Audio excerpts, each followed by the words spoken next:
বন্ধুরা, আমি রিঙ্কু, হেসেলের রীতিকথায় সবাইকে স্বাগত। আজকে নিরামিষ মেনুর দ্বিতীয় পর্ব আপনাদের সামনে তুলে ধরছি। প্রথমে দেখাচ্ছি বেগুন দিয়ে গিমা শাক, নোটে শাক,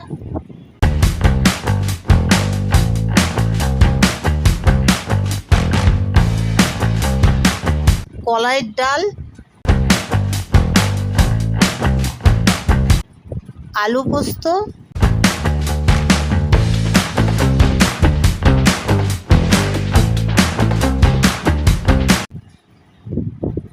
আলু দিয়ে এঁচড় দিয়ে ডালনা,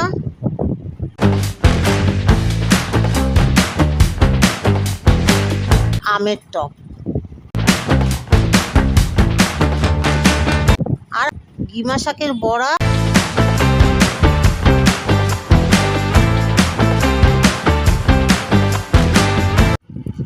এর মধ্যে কোন পদটি আপনাদের ভালো লেগেছে সেটা কমেন্ট করে আমাকে জানাবেন।